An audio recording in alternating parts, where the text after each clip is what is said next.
I call this tale The Litter Bug. Where would the world be if we all simply scrumpled up things we didn't want and tossed them away? Actually, I think I may have just invented a new game here. Spider mincing.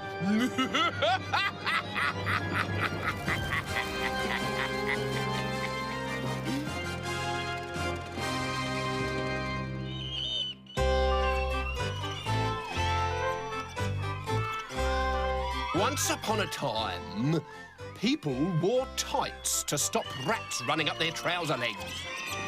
In them days, rats were enormous because people threw their rubbish into the street and rats love rubbish. Then clever clogs called Mr. Dustbin invented this, and rats grew out. Mr. Dustbin, however, grew rich and fat and retired to Bognor Regis to drink beer. 100 years later, however, a girl of very little brain neglected to use Mr. Dustbin's invention and started a plague that was even more terrifying than rats. The girl's name was Bunty Porker. Bunty was as large as a double-decker bus because she never stopped eating. But it wasn't the quantity of food that was the problem. It was the packaging. Plastic cartons, scrunched up sweet papers, and soggy pizza boxes. Filling dustbins wasted valuable eating time, so Bunty simply dropped her wrappings where she stood. People pointed out that she was creating a litter mountain, but it didn't stop her. She just made herself a mega-large Macintosh with extra deep pockets and scattered her gluttonous junk at night when nobody was looking. Bunty Porker was a litter bug from hell. In no time at all, her litter mountain covered the whole country. It clogged up streets, filled in lakes and flattened mountains. It stretched up through the clouds as far as the eye could see.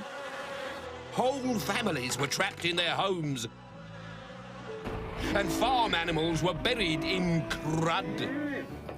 Very soon, Bunty was the only person who ever went outside. She was the only person big enough to wade through the litter swamps. She was the only person who could stand the foul pong that hung over the land like a damp blanket. Then, one day, they came.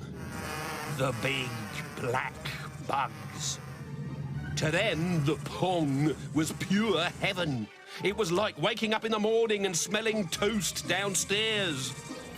They came from Bulgaria in their hordes to slurp and scavenge, to swill and swig, to gloop and guzzle, to blow up and bloat like the rats had done before them.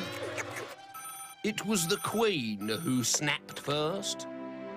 Yes? Queen here, Prime Minister. Stop being a layabout and do something about this rubbish.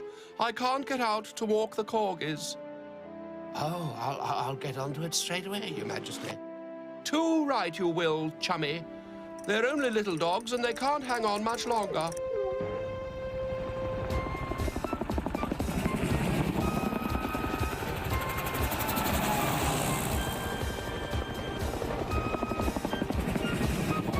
That night, 6 helicopters and 200 troops squelched into London under the command of one Colonel Buffy.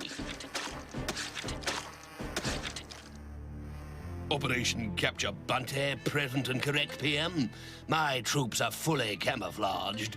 She'll never see us coming. Meanwhile, Bunty was busy stuffing her pockets for that night's litter drop. At the stroke of midnight, she left her house, belly flopped into the sticky black river that flowed outside her front door, and swam down the road to the foot of the Litter Mountain. Blue bottles buzzed as she heaved herself out of the slime and climbed towards the summit. Something glooped in the darkness, but Bunty pressed on. The quicker she could dispose of her litter, the sooner she'd be home in bed. There it was again, that rustling. In the moonlight, she clearly saw the mountain move. There was something inside it, something huge and hungry, something slavering and slurping, trying to dig its way out. Colonel Buffy was waiting to capture Bunty in a classic pincer movement. Wait for it, lads, wait for it. Don't anybody move until you can see the whites of her eyes. Lord Lava Duck, sir, what's that horrible noise? Silence in the ranks! Stand by to attack!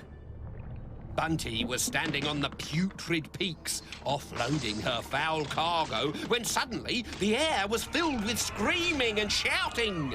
The Colonel's classic pincer movement had begun.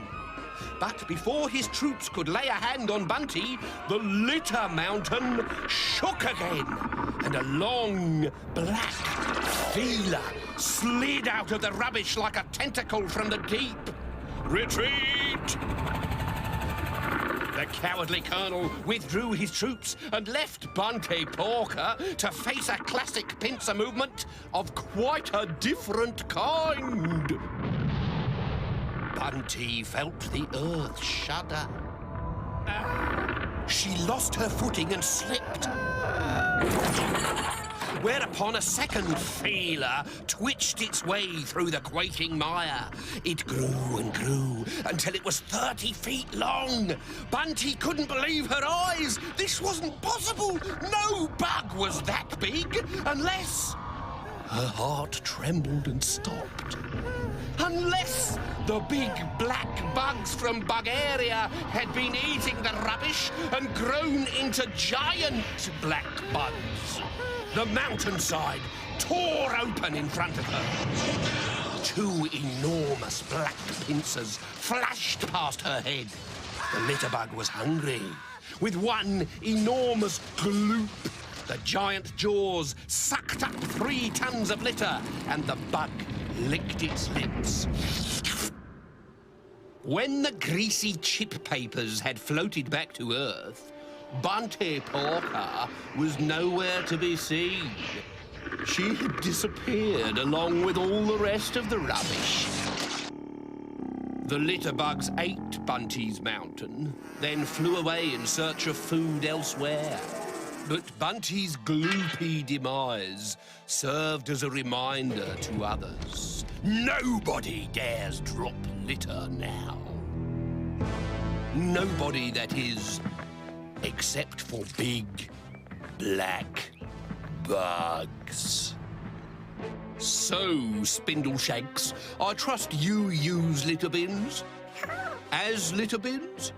As restaurants? I thought as much. And what's your favourite? A double fleas burger with a side order of French flies? Ugh.